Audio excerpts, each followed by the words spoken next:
Chapter 1 the best Christmas present in the world, यानी दुनिया का सबसे अच्छा क्रिसमस प्रेजेंट। ये हम सब जानते हैं कि क्रिसमस में लोग एक दूसरे को प्रेजेंट्स देते हैं, तोहफे देते हैं, और ये एक प्रथा रही है कि पूरी फैमिली साथ में इकट्ठा होती है और सब साथ में अच्छा टाइम स्पेंड करते हैं, अच्छा टाइम व्यतीत करते हैं। अब इससे पहले कि हम सोचें कि वो क्या प्रेजेंट था और वो किसने किसको दिया, हम कुछ डेट्स को देखेंगे। ठीक है, सबकी जिंदगी में कुछ ऐसी डेट्स होती हैं, या दुनिया की हिस्ट्री में कुछ ऐसी डेट्स होती हैं जो इतनी ज्यादा इम्पोर्टेंट होती हैं कि सबको उनके बारे में कुछ ना कुछ पता होता है। तो हमारे पेज पर ये कुछ डेट्स दी हुई हैं। क्या आप सब इन्हें देखेंगे और गैस करना चाहेंगे कि ये डेट्स किस किस चीज की सिग्निफिकेंट डेट्स हैं, या ये डेट्स क्या चीज इन डेट्स को विशेष बनाती है। उसके बाद चैप्टर के खत्म होने पर हम इन डेट्स को फिर से डिस्कस करेंगे।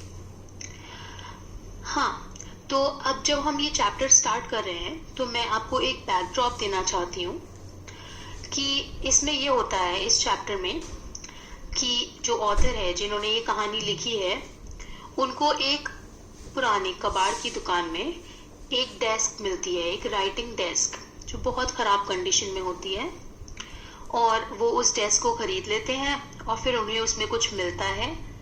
और अब इसको हम आगे कहानी में जानेंगे। जैसे मैं चैप्टर पढ़ूं, मैं चाहूंगी कि आप सभी उसको अपनी फिंगर से ट्रैक करते रहें। इससे पहले कि हम शुरू करें, क्या आप सभी अपने पेज के राइट साइड पर देखेंगे जहां पर कुछ कठिन शब्द और मुहावरे दिए हुए हैं, तो हम उन्हें ध्यान से देखेंगे। स्पॉटेड इट मतलब देखना या ढूंढ लेना, टू सॉ इट और फाउंड इट। स्कॉर्च मार्क्स मतलब जले के निशान। जब कोई चीज जल जाती है तो उस पर जले के निशान आ जाते हैं, जिन्हें हम स्कॉर्च मार्क्स कहते हैं। was going for मतलब वो उतने दाम लगा रहा था या उतने पैसे का बेच रहा था। रिस्टोर मतलब पुरानी कंडीशन में वापस ले आना, यहाँ पर इसका मतलब है रिपेयर करना। वेनियर वो होता है थिन लेयर ऑफ प्लास्टिक की एक पतली परत जो फर्नीचर के ऊपर चढ़ी रहती है, खराब क्वालिटी के फर्नीचर में। अब हम इसको पढ़ेंगे। ऑथर जो है वो लिखते हैं, I spotted it in a junk shop in Bridport, a roll-top desk. The man said it was early 19th century and oak. I had wanted one, but they were far too expensive. This one was in a bad condition. The roll-top in several pieces, one leg clumsily mended, scorch marks all down one side. It was going for very little money. I thought I could restore it. It would be a risk, a challenge, but I had to have it. I paid the man and brought it back to my workroom at the back of the garage. I began work on it on Christmas Eve. I removed the roll top completely. अब ये जो author हैं, उनको Bridport की एक पुरानी दुकान में एक टेबल मिली जो उन्हें बहुत अच्छी लगी। वो जली हुई थी, खराब कंडीशन में थी, लेकिन ऑथर को ये एक चैलेंज लगा कि वो उसको लेकर उसको रिपेयर कर लेंगे, उसकी मरम्मत कर लेंगे, और प्लस वो बहुत कम पैसों में मिल रही थी, तो उन्होंने उसको ले लिया और उसे अपने साथ ले आए क्रिसमस से पहले की शाम। अब हम आगे पढ़ेंगे। I removed the roll top completely and pulled out the drawers. The veneer had lifted almost everywhere. It looked like water damage to me. Both fire and water had clearly taken their toll on this desk. The last drawer was stuck fast. I tried all I could to ease it out gently. In the end, I used brute force. I struck it sharply with the side of my fist, and the drawer flew open to reveal a shallow space underneath. A secret drawer. There was something in there. I reached in and took out a small black tin box. Sellotaped to the top of it was a piece of lined notepaper, and written on it in a shaky handwriting was Jim's last letter received January 25, 1915, to be buried with me when the time comes. I knew as I did that it was wrong for me to open the box, but curiosity got the better of my scruples. It usually does. अब एक बार हम फिर से जो कठिन शब्द हैं इनको देखेंगे जो इस पेज के लेफ्ट साइड पर दिए हुए हैं. Taken their toll on का मतलब होता है taken their toll on एक मुहावरा है जिसका मतलब होता है कि उन चीजों ने कितनी डैमेज करी, कितना नुकसान करा. Stuck fast मतलब बहुत टाइटली बंद था. जैसे आपने देखा होगा कभी कभी ड्रॉर्स जो है वो जोर से बंद हो जाती हैं और खुलती नहीं है दराजें, वैसे ही उसे हम स्टक फास्ट कहते हैं इंग्लिश में. स्क्रपल्स जब आप कुछ गलत करने वाले होते हो तो आपको एक ऐसी फीलिंग नहीं आती है कि आपको ये नहीं करना चाहिए, उसे इंग्लिश में स्क्रपल्स कहते हैं. तो जो ऑथर हैं उनको जब वो डिब्बा मिला जो अभी हम डिस्कस करेंगे, तो उनको एक डिब्बा मिला जिसमें किसी और के लिए एक खत था. तो हम जानते हैं कि हमें किसी और के खत नहीं पढ़ने चाहिए, इसीलिए ऑथर को स्क्रपल्स आ रहे थे कि उन्हें ये करना चाहिए कि नहीं. पर ऐसा होता है कि हमारी जो क्यूरियोसिटी होती है, हमारी जिज्ञासा जो होती है, वो हमारे स्क्रपल्स के ऊपर विन ओवर कर लेती है. हम जानना चाहते हैं कि क्या है, तो हम वो चीज कर जाते हैं और ज्यादा सोचते नहीं हैं. तो यही इन ऑथर के साथ हुआ. अब हम इसको समझेंगे. तो वो डेस्क को घर ले आए थे, तो उन्होंने देखा कि आग और पानी और कई चीजों से जो डेस्क थी वो अच्छे से बर्बाद हो चुकी थी और जो आखिरी ड्रॉर था वो खुल नहीं रहा था. तो उन्होंने जोर से जब उसको खोलने की कोशिश की तो उसके अंदर एक सीक्रेट ड्रॉर था. क्या था उसमें? उसमें था एक स्मॉल टिन का डिब्बा और उसके ऊपर एक नोट पेपर पर लिखा हुआ था कि ये जिम का आखिरी खत है जो मुझे जनवरी 25, 1915 को मिला है और जब मैं मर जाऊं तो ये मेरे साथ ही बेरी कर दिया जाए, दफना दिया जाए. अब ये तो कोई बहुत पर्सनल चीज हुई, इसीलिए जो ऑथर है उनको बहुत स्क्रपल्स आए कि मुझे ये पढ़ना चाहिए कि नहीं. पर फिर उन्होंने सोचा चल देखा जाए कि इसमें है क्या. अब आगे. Inside the box there was an envelope. The address read Mrs. Jim Macpherson, 12 Copper Beeches, Bridport, Dorset. I took out the letter and unfolded it. It was written in pencil and dated at the top December 26, 1914. अब क्या आप कुछ सवालों को दोहराना चाहेंगे? What did the author find in a junk shop? Author को कबाड़ की दुकान में क्या मिला? What did he find in a secret drawer? और उस सीक्रेट ड्रॉर में क्या था? Why do you think? Who do you think had put it there? और आपको क्या लगता है कि उस चीज को वहां किसने रखा होगा? आप इन चीजों के जवाब सोचें जब तक हमारे ऑथर जो हैं वो उस लेटर को पढ़ रहे हैं. इस कहानी के पार्ट 2 में वो लेटर है जो उनको उसमें मिला. अब इससे पहले कि हम लेटर पढ़ें, लेफ्ट साइड पर हम फिर से कुछ कठिन शब्दों को देखेंगे. Standing two. स्टैंडिंग टू भी एक मुहावरा है जिसका मतलब है टेकिंग अप पोजीशंस. जैसे सैनिक लोग अपनी पोजीशंस लेके खड़े होते हैं, उसे हम कहेंगे standing to. Trenches. Long deep ditches in the ground where soldiers hide from the enemy. बड़े बड़े गड्ढे जो खोदे जाते हैं जिसमें से सोल्जर्स उसके अंदर रहते हैं और उसी के अंदर से वो लोग गोलीबारी करते हैं अपने आप को सेफ रखने के लिए. फ्रिट्स.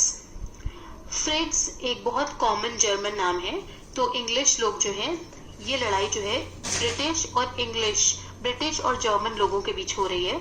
तो जो ब्रिटिश लोग हैं वो जर्मन लोगों को फ्रिट्स कह रहे हैं यहाँ पर, और जो जर्मन लोग हैं वो ब्रिटिश लोगों को टॉमी कह रहे हैं, क्योंकि ये दोनों जगहों के कॉमन नाम हैं. टॉमी एक कॉमन ब्रिटिश नाम है और फ्रिट्स एक कॉमन जर्मन नाम है. दैट वुड बी दैट, ये भी एक मुहावरा है. इसका मतलब है that was the end of matter, बात वहीं खत्म हो गई. स्नैप्स एक तरह की जर्मन शराब होती है जो अन्न से बनती है, गेहूं से बनती है. अब हम इस लेटर को पढ़ेंगे. Dearest Connie. प्लीज आप फिंगर ट्रैक करें. Dearest Connie, I write to you in a much happier frame of mind because something wonderful has just happened that I must tell you about at once. We were all standing to in our trenches yesterday morning, Christmas morning. It was crisp and quiet all about, as beautiful a morning as I've ever seen, as cold and frosty as a Christmas morning should be. I should like to be able to tell you that we began it. But the truth, I'm ashamed to say, is that the Frids began it. Now, हम देख रहे हैं कि ये letter कोई Connie है, उनके husband ने उनको लिखा है जो कि वॉर पर गए हुए हैं, और वो एक बहुत खूबसूरत क्रिसमस मॉर्निंग की बात कर रहे हैं जब वो घर नहीं आ पाए हैं, पर वो एक अच्छे फ्रेम ऑफ माइंड, वो एक अच्छे मूड में उस लेटर को लिख रहे हैं. क्या ऐसा अच्छा हो सकता है जबकि वो तो वॉर पर गए हैं, लड़ाई पर गए हैं. तो अब हम देखेंगे कि क्या अच्छा हुआ, एक्सेप्ट कि वो सुबह बहुत अच्छी थी. और फिर वो कहते हैं I should like to be able to tell you that we began it. It क्या हो सकता है, क्या शुरू करा गया. But the truth I am ashamed to say is that the friends began it. Friends हमें पता है कि जर्मन सोल्जर्स के लिए कहा जा रहा है यहाँ पर. तो जर्मन सोल्जर्स ने कुछ शुरू किया. क्या शुरू किया. फर्स्ट, आप सभी अपनी उंगली को जहां मैं पढ़ रही हूं वहां रखेंगे ताकि आपको बेहतर समझ में आ सके. First, someone saw a white flag waving from the trenches opposite. Then they were calling out to us from across no man's land. Happy Christmas, Tommy! Happy Christmas! When we had got over the surprise, some of us shouted back, Same to you, Frids! Same to you! तो किसने शुरू करा.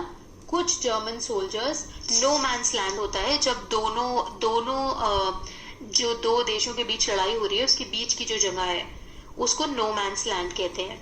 तो वहां पर कुछ लोग सफेद झंडा लेकर आए, कुछ जर्मन लोग, और उन्होंने कहा happy Christmas Tommy.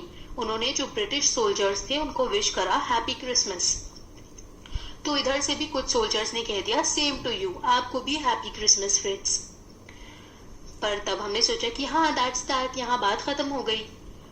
But then suddenly one of them was up there in his grey greatcoat and waving a white flag. Don't shoot, lads, someone shouted, and no one did. Then there was another Fritz up on the parapet, and another. Keep your heads down, I told the men. It's a trick, but it wasn't. तभी किसी की आवाज आई, कोई गोली नहीं चलाएगा. पर किसी ने चलाई भी नहीं. पर फिर और जर्मन सोल्जर आने लगे. मुझे लगा कि ये उनकी एक चाल हो सकती है, तो मैंने कहा सब अपना सर नीचे रखेंगे, ये एक चाल है. पर वो चाल नहीं थी. One of the Germans was waving a bottle above his head. It is Christmas Day, Tommy. We have schnapps, we have sausage. We meet you, yes? By this time there were dozens of them walking towards us across no man's land and not a rifle between them. Little Privet Morris was the first up. Come on, boys, what are we waiting for? And then there was no stopping them. I was the officer. I should have stopped them there and then, I suppose. But the truth is that it never even occurred to me that I should. All along their line and ours, I could see men walking slowly towards one another. Grey coats, khaki coats meeting in the middle. And I was one of them. I was part of this. In the middle of the war, we were making peace. Now, बहुत सारे German soldiers आने लगे और उनमें से एक ने शराब की बोतल अपने सर पे लहराई और कहा कि क्रिसमस का दिन है, हम लोग को साथ में बिताना चाहिए. तो हमारी तरफ से भी एक जवान ने कहा हाँ हाँ क्यों नहीं, हमें किस चीज का इंतजार है. फिर तो क्या ही था, सारे सोल्जर्स इधर आ गए और सब एक दूसरे से मिलने जुलने लगे. ऑथर कहते हैं कि मैं ऑफिसर था, मुझे उन्हें रोकना चाहिए था, पर मैंने उन्हें नहीं रोका. मुझे कभी ध्यान ही नहीं आया कि मुझे उनको रोकना चाहिए, क्योंकि एक अच्छा माहौल बन रहा था. लड़ाई के बीच में हम शांति की चीज कर रहे थे. ये लेटर में लिख रहे हैं वो अपनी वाइफ को. You cannot imagine, dearest Connie, my feelings as I looked into the eyes of the Fritz officer, who approached me, hand outstretched. Hans Wolf, he said, gripping my hand warmly and holding it. I am from Dusseldorf. I play the cello in the orchestra. Happy Christmas. तभी एक German officer मेरी तरफ बढ़ा अपना हाथ आगे बढ़ाए हुए और उसने अपना नाम बताया, हैंस वोल्फ। उसने मुझसे हाथ मिलाया और कहा, मैं डसेल्डॉर्फ से हूँ और मैं ऑर्केस्ट्रा में चेलो बजाता हूँ। क्रिसमस मुबारक हो। कैप्टन जिम मैकफर्सन, मैंने कहा। And a happy Christmas to you too. I am a school teacher from Dorset in the west of England. तो मैंने उसे अपना नाम बताया और मैंने कहा कि मैं एक स्कूल टीचर हूँ वेस्ट ऑफ इंग्लैंड से, एक जगह है डॉर्सेट, मैं वहां से हूँ। Dorset, he smiled. I know this place, I know it very well. We shared my rum ration and his excellent sausage, and we talked, Connie, how we talked. He spoke almost perfect English, but it turned out that he had never set foot in Dorset, never even been to England. He had learned all he knew of England from school, and from reading books in English. His favourite writer was Thomas Hardy. His favourite book, Far from the Madding Crowd. So out there in no man's land we talked of Bathsheba and Gabriel Oak and Sergeant Troy and Dorset. He had a wife and one son, born just 6 months ago. As I looked about me, there were huddles of khaki and grey everywhere, all over no man's land, smoking, laughing, talking, drinking, eating. Hans Wolf and I shared what was left of your wonderful Christmas cake, Connie. He thought the marzipan was the best he had ever tasted. I agreed. We agreed about everything, and he was my enemy. There never was a Christmas party like it, Connie. जब मैंने उसे बताया कि मैं Dorset से हूँ और हमने अपनी शराब शेयर करी और उसकी सॉसेज शेयर करी, फिर हमने बहुत बातें करी। उसकी इंग्लिश काफी परफेक्ट थी, पर मैंने सोचा कि उसकी इंग्लिश परफेक्ट कैसे है, वो तो जर्मन है। तब पता चला कि उसने इंग्लिश स्कूल में सीखी थी। उसके फेवरेट ऑथर एक इंग्लिश ऑथर थे, थॉमस हार्डी, और उसकी फेवरेट किताब थी far from the madding crowd. तो 2 लड़ाइयों के बीच में, 2 जंग करने वाली फौज के बीच में, नो मैन्स लैंड में, हम सब ने दुनिया भर की बातें करी। उसकी बीवी थी और एक बेटा भी, जो सिर्फ 6 महीने पहले पैदा हुआ था। मैंने चारों तरफ देखा, हर तरफ जर्मन और इंग्लिश सोल्जर्स बैठकर ग्रुप्स में बातें कर रहे थे, हंस रहे थे, खा पी रहे थे और अच्छा समय व्यतीत कर रहे थे।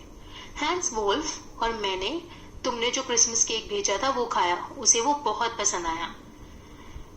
हम दोनों हर बात पर एक ही राय रखते थे। कितनी हैरत की बात है, जबकि वो मेरा दुश्मन था। मैंने ऐसी क्रिसमस पार्टी कभी अटेंड नहीं करी, कॉनी।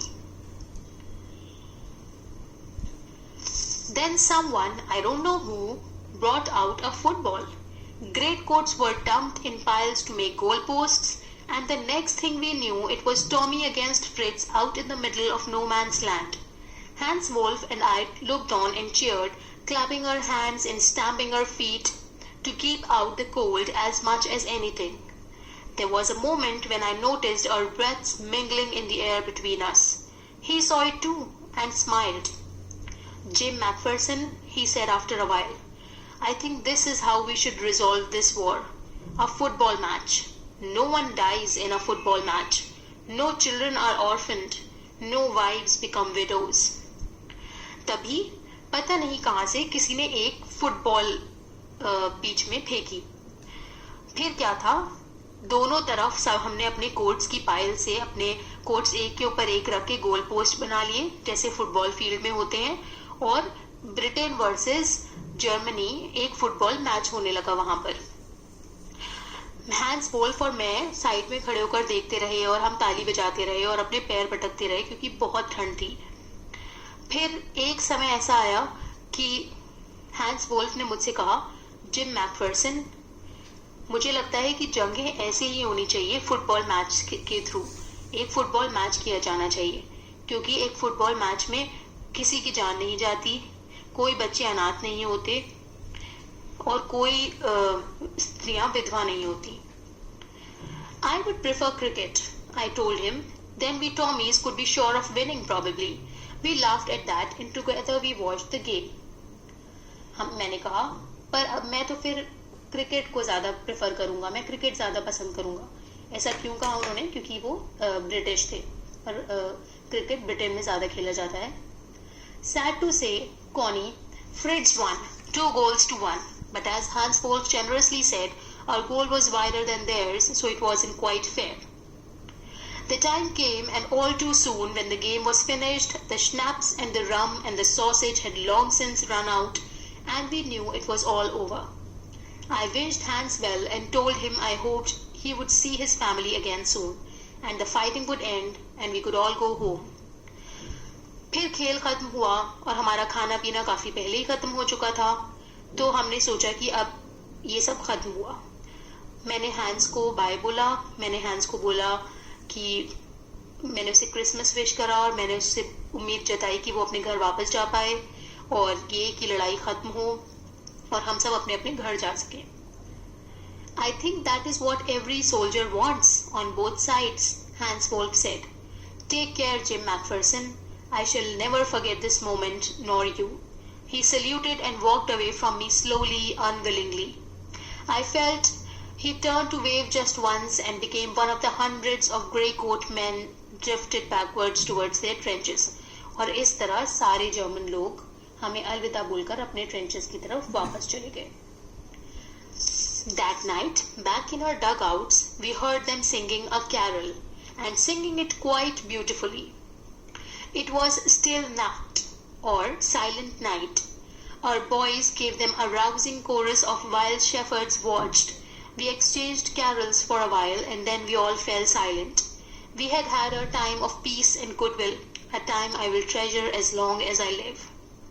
फिर उस रात उस तरफ से जर्मन सोल्जर्स की तरफ से क्रिसमस कैरल, जो क्रिसमस पर गीत गाए जाते हैं, उसके गाने की आवाज़ आई। कोई बहुत सुंदर आवाज़ में वो गीत गा रहा था, तो हमने भी गाना शुरू कर दिया और उस जंग के बीच में हमने एक बहुत अच्छा क्रिसमस स्पेंड करा।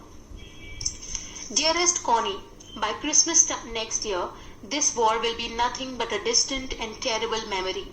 I know from all that happened today how much both armies long for peace. We shall be together again soon, I am sure of it. Your loving Jim. अब वो कह रहे हैं मुझे लगता है कि अगले साल क्रिसमस तक हम इस वॉर के बारे में भूल भी चुके होंगे और हम साथ में होंगे।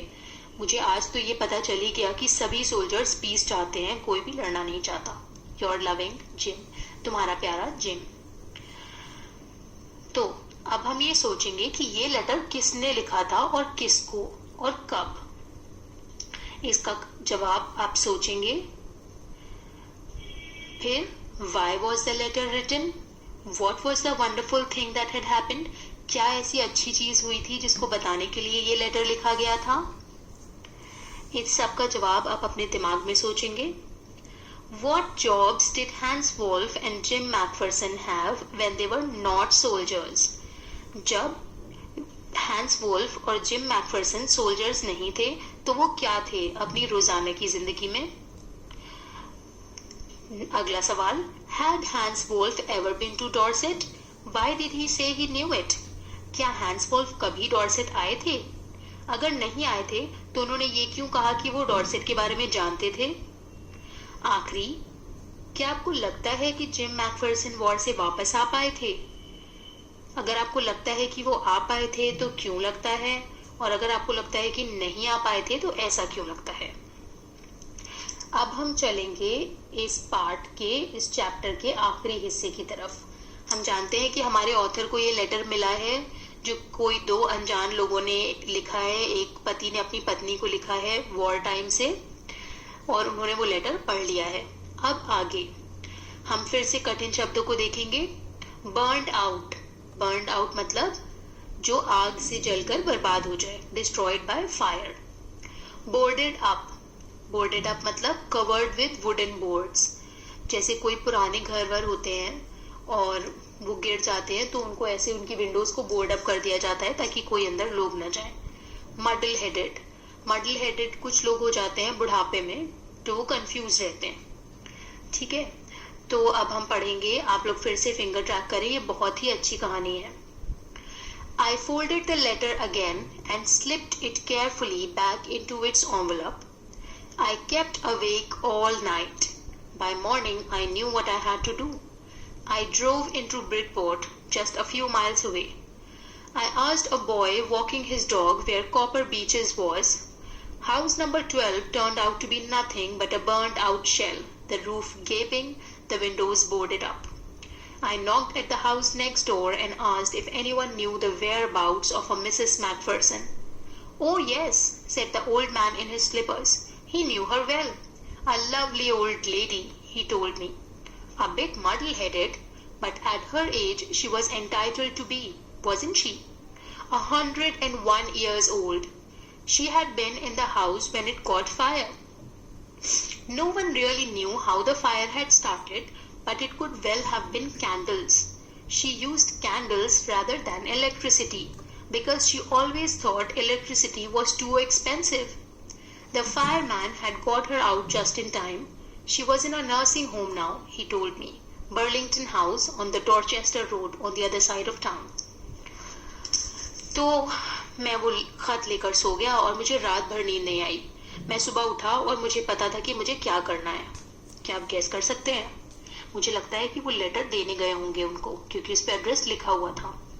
तो ये वहां देने गए, पर जब वो वहां पहुंचे उस घर में, तो वो आग लगा हुआ घर था और वो पूरा जला हुआ बर्बाद घर था. इन्होंने पड़ोस में पूछा तो पता चला कि उस घर में एक बूढ़ी औरत रहती है जिनका नाम मिसेस मैकफरसन है, जिनका वो लेटर था. पर वो अभी यहाँ नहीं है और वो एक हॉस्पिटल में है क्योंकि वो बच गई थी आग से.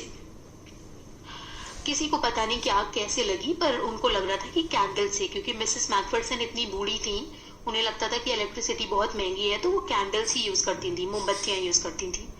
फिर पड़ोसी ने मुझे हॉस्पिटल का एड्रेस बताया और मैं वहां चला गया. हाँ, तो अब आपको पता ही है कि ऑथर जो था वो ब्रिडपोर्ट क्यों गया, और आपको ये भी पता है कि मिसेस मैकफरसन कितनी बूढ़ी थी और अभी वो कहाँ थी. तो अब हम वहीं चलेंगे जहां पर मिसेस मैकफरसन थी, पर हम पहले कठिन शब्द देखेंगे. Lit up. लिट अप किसी के चेहरे के बारे में कहा जाता है. जब वो एकदम से आप खुश हो, आपके चेहरे पे मुस्कान आती है, उसे हम कहते हैं लिट अप हो जाना. बिकेम ब्राइट विथ हैप्पीनेस और एक्साइटमेंट. जब आप कुछ अच्छी खबर सुनते हैं तो आपका चेहरा लिट अप हो जाता है. सफ्यूज्ड with.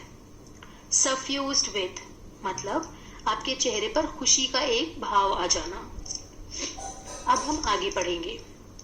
I found Burlington House nursing home easily enough. There were paper chains up in the hallway and a lighted Christmas tree stood there with a lopsided angel on top. I said I was a friend come to visit Mrs. Macpherson and bring her a Christmas present. I could see through into the dining room where everyone was wearing a paper hat and singing. The matron had a hat on too and seemed happy enough to see me. She even offered me a mince pie. She walked me along the corridor. Mrs. Macpherson is not in with the others, she told me. She is rather confused today, so we thought it best if she had a good rest. She has no family, you know, no one visits, so I'm sure she will only be too pleased to see you. She took me into a conservatory with wicker chairs and potted plants all around and left me.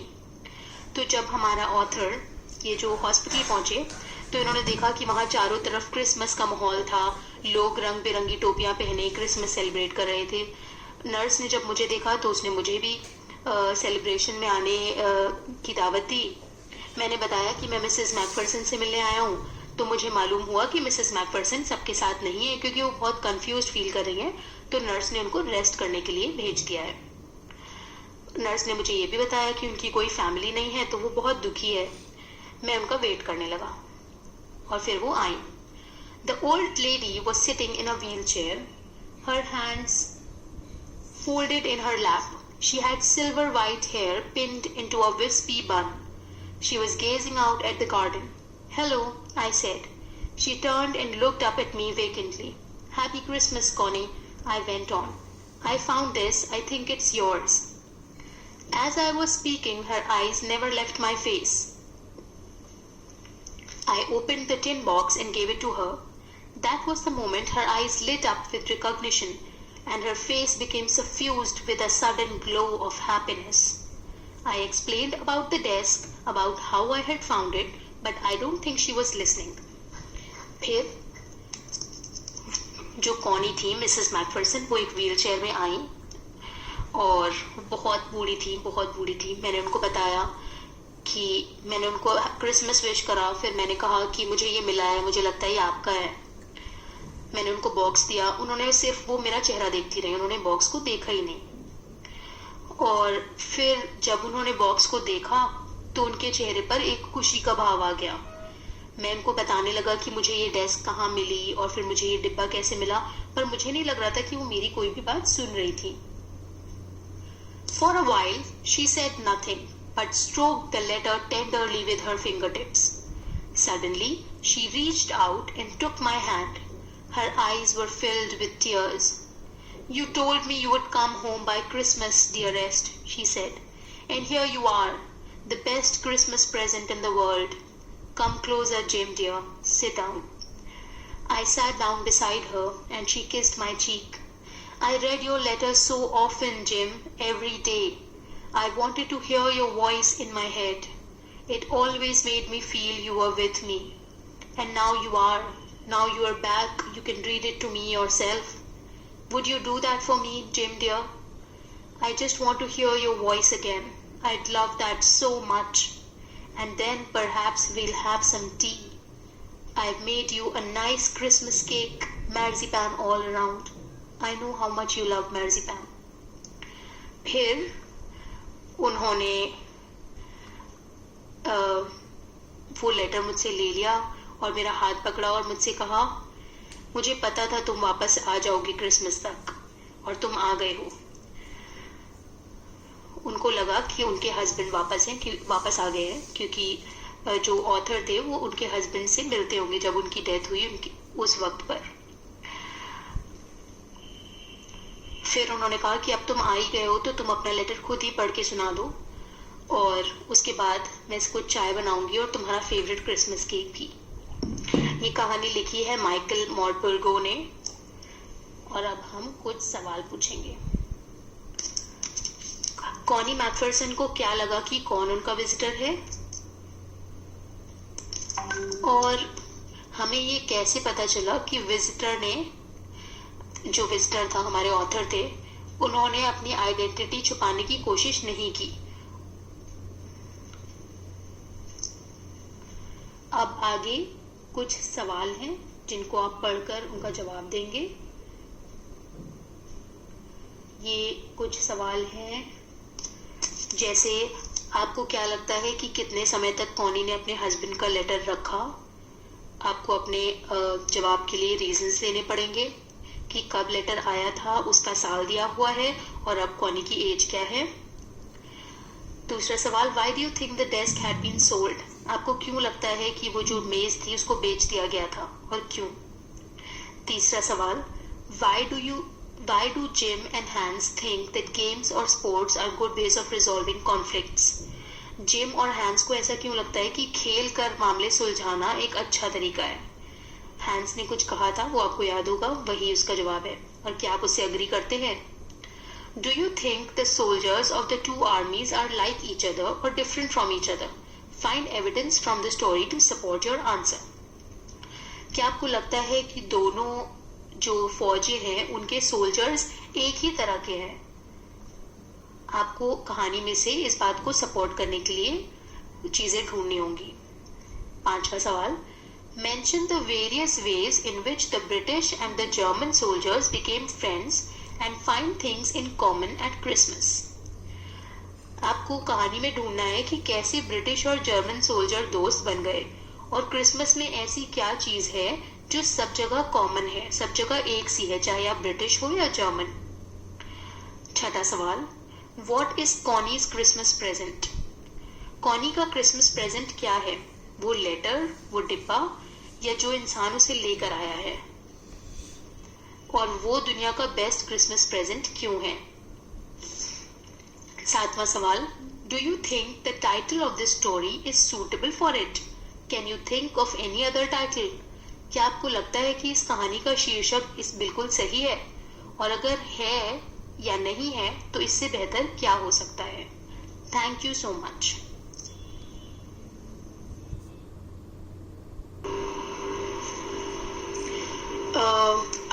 इस chapter को समझ चुके हैं, इसमें क्या हुआ उसके incidents हमने अच्छे से समझ लिए हैं। अब हम कुछ एक्सरसाइजेज जो दी हुई हैं नीचे उन्हें देखेंगे और मैं आपको असिस्ट करूंगी, मैं आपकी मदद करूंगी उन एक्सरसाइजेज को समझने में और फिर उन्हें आप खुद से करने की कोशिश करेंगे। पहली एक्सरसाइज जो कि दी हुई है पेज नंबर 17 पे, वर्किंग विद लैंग्वेज, हम उसे देखेंगे। Question number 1, look at these sentences from the story. I spotted it in a junk shop in Bridport. The man said it was made in the early 19th century. This one was in a bad condition. कुछ words आपने देखा italics में लिखे हुए हैं, तिरछे लिखे हुए हैं, उन्हें इटैलिक्स कहते हैं। तो जो इटैलिसाइज्ड verbs हैं वो past tense में हैं, वो उन चीज़ों को दर्शाते हैं जो ऑलरेडी हो चुकी हैं। वो हमें ये बताते हैं कि अभी से पहले जो चीजें हुई हैं। ठीक है, ये आपने समझ लिया। अब इसकी पहली एक्सरसाइज है, read the passage below and underline the verbs in the past tense. आपको जो वर्ब्स हैं इनमें, आपको पता है वर्ब्स क्या होते हैं? वर्ब्स होते हैं एक्शन वर्ड्स। तो इसमें जो वर्ब्स हैं वो आपको अंडरलाइन करने होंगे। मैं आपके लिए इस पैसेज को पढ़ देती हूँ। A man got on the train and sat down. The compartment was empty except for one lady. She took her gloves off. A few hours later, the police arrested the man. They held him for 24 hours and then freed him. इसमें आप underline कर लेंगे। Now look at the sentences. The veneer had lifted almost everywhere. Both fire and water had taken their toll on this desk. Now the verbs have changed. अब आप देखेंगे कि verbs थोड़े अलग तरीके से लिखे हैं। The author found and bought the desk in the past. Author जो आपको कहानी बता रहे हैं तब वो ऑलरेडी डेस्क खरीद चुके हैं और उनके खरीदने से पहले ही डेस्क डैमेज हो चुकी है। इसलिए fire and water had damaged the desk before the author found it and bought it. ठीक है? We use verb forms like had damaged for an event in the earlier past. If there are two events in the past, we use the had form for the event that occurred first in the past. अब past कोई एक चीज तो है नहीं, past तो अभी गुजरा हुआ मोमेंट भी past है और 4 साल पहले जो चीज हुई थी वो भी past है और 400 साल पहले जो चीज हुई थी वो भी past है। तो हम इन सब past में डिफरेंस कैसे करेंगे? हम had यूज करते हैं। जो पहला पास्ट होगा, अगर हम दो पास्ट की बात कर रहे हैं तो जो पहला वाला पास्ट है उसके लिए हम had यूज करेंगे। For example, I had always wanted one. Had always wanted one. ठीक है, ऑथर कह रहे हैं कि मैं हमेशा खरीदना चाहता था। अब उन्होंने खरीद लिया तो ये चीज पास्ट हो गई। ठीक है, था, हम had always wanted one. I hope आपको ये क्लियर होगा। फिर तीसरा, सॉरी मैंने गलत बोल दिया है। ओके, हाँ, discuss with your partner the difference in meaning in sentences below. आप अपने पार्टनर के साथ या अगर आप घर पर ये एक्सरसाइज कर रहे हैं तो अपने पेरेंट्स के साथ या अपने भाई बहन के साथ ये चीज डिस्कस करें। 2 सेंटेंसेस दिए हुए हैं जिनमें पहला है, When I reached the station, the train left. जब मैं स्टेशन पहुंचा तो ट्रेन जा रही थी। ठीक है। दूसरा, When I reached the station, the train had left. जब मैं स्टेशन पहुंचा तो ट्रेन जा चुकी थी। इन दोनों में फर्क है, यही मैं आपको समझाना चाह रही हूँ। अब हम दूसरी एक्सरसाइज देखेंगे, fill in the blanks using correct forms of verbs in the bracket. Bracket में आपको फर्स्ट फॉर्म ऑफ वर्ब्स दिए गए हैं जो ओरिजिनल वर्ब्स हैं। आपको इसके पास्ट टेंस में इसको कन्वर्ट करके लिखना है, जिसमें एक मैं बता देती हूँ। My little sister is very naughty. When she, bracket में कम लिखा है तो वो केम हो जाएगा। When she came back from the school yesterday, she had, tear का पास्ट होता है torn, she had torn her dress. इसी तरह जो शब्द दिए हुए हैं उनको आपको पास्ट में कन्वर्ट करके लिखना है। अगली एक्सरसाइज देखें, Underline the verbs and arrange them in 2 columns, past and earlier past. ठीक है, अभी मैंने आपको बता दिया कि कई पास्ट हो सकते हैं, तो आपको 2 पास्ट इन सेंटेंसेस में दिए हुए हैं और नीचे एक टेबल दिया हुआ है. आपको पास्ट और अर्लियर पास्ट में उनको डिवाइड करना है, उनको अलग अलग लिखना है. तो मैं पहला आपकी हेल्प के लिए बता देती हूँ. ए, my friends set out to see the caves in the next town, but I stayed at home because I had seen them already.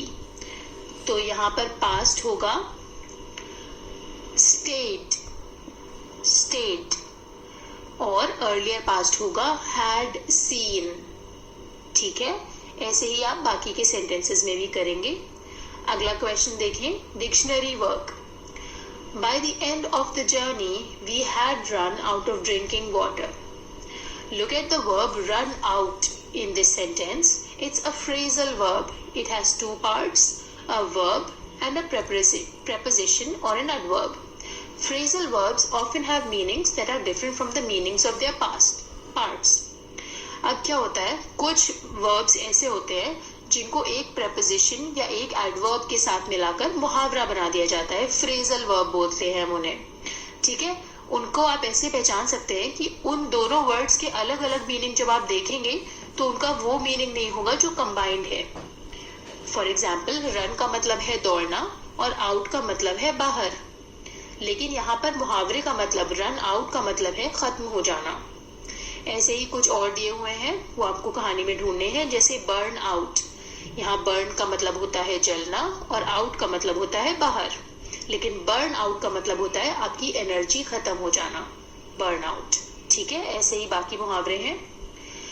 Write down the sentences in which they occur, consult a dictionary and write down the meaning that you think matches the meaning of the phrasal verb in the sentence.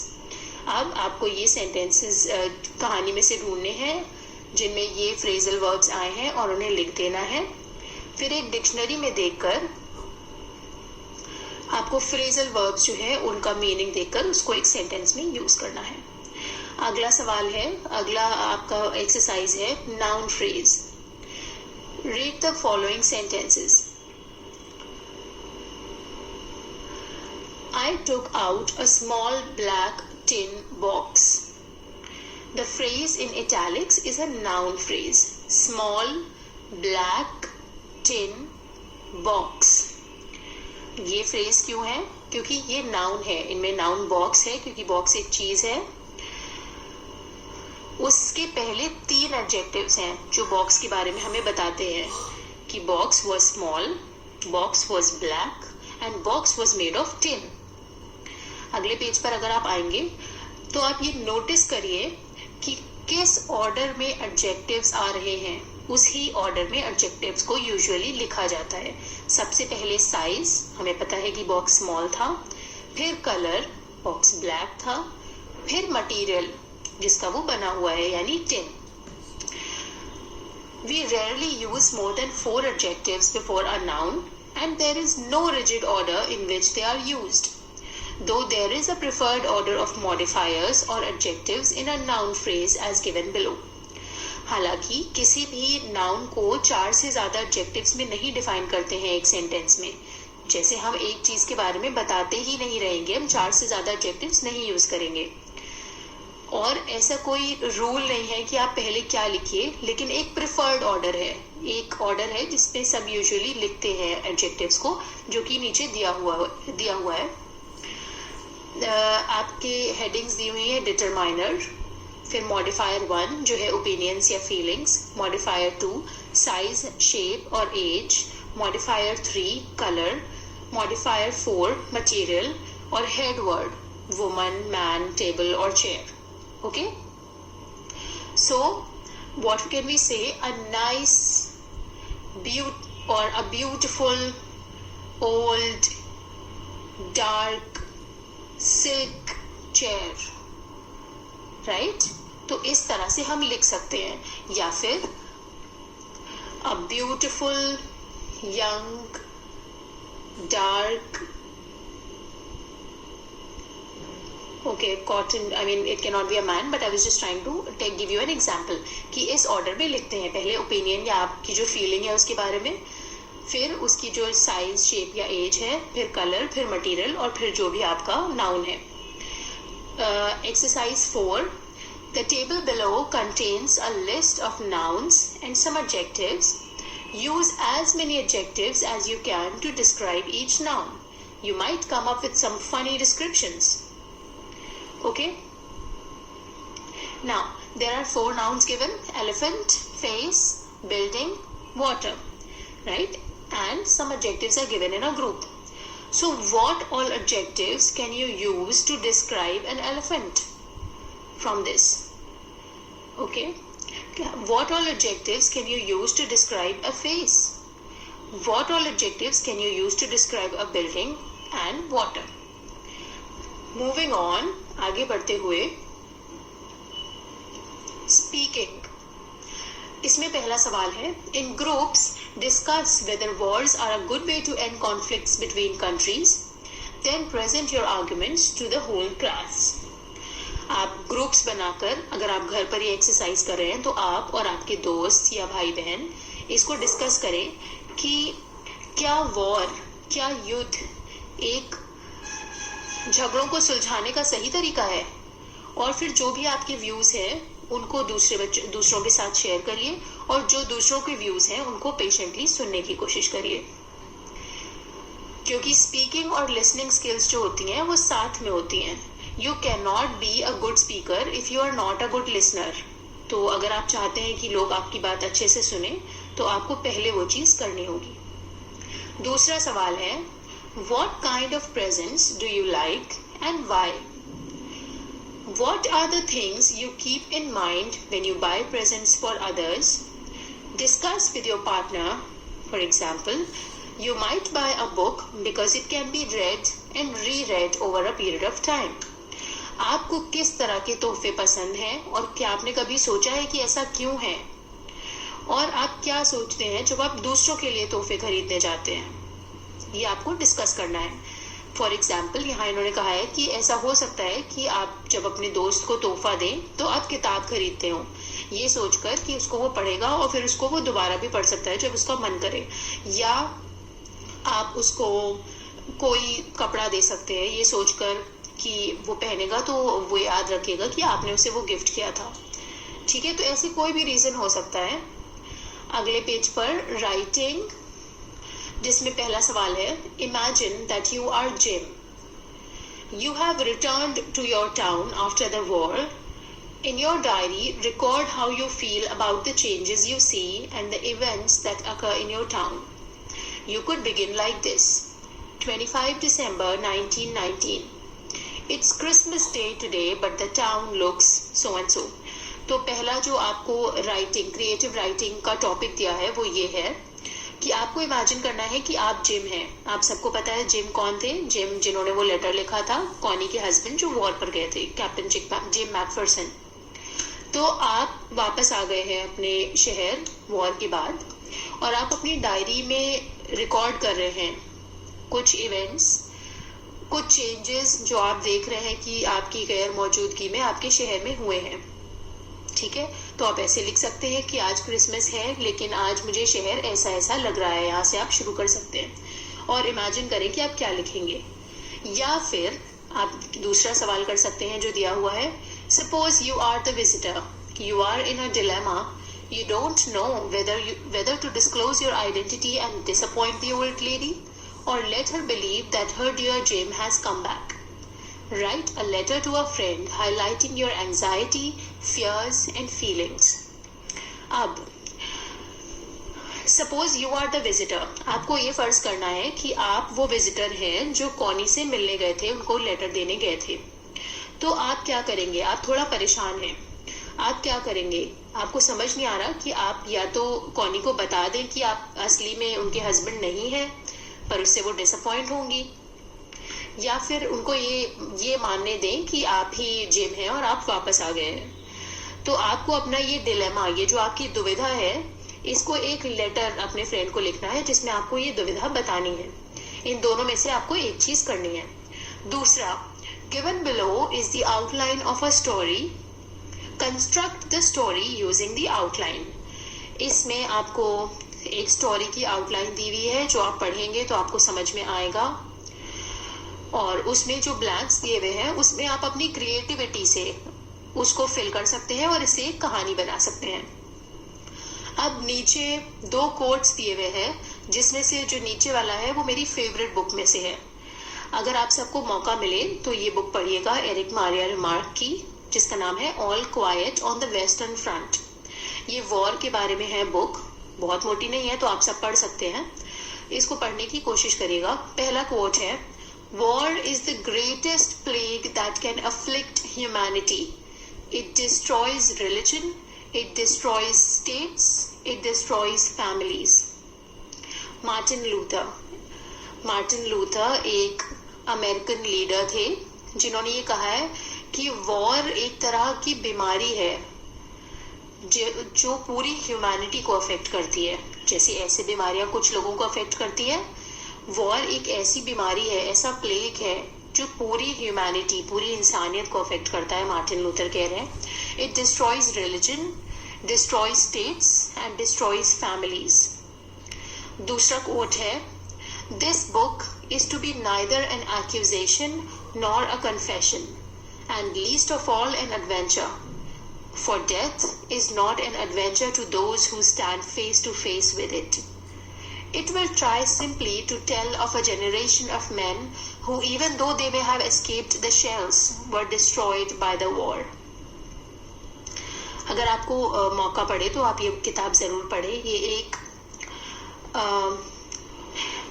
एक young man के perspective से लिखी हुई किताब है, आपको काफ़ी पसंद आनी चाहिए।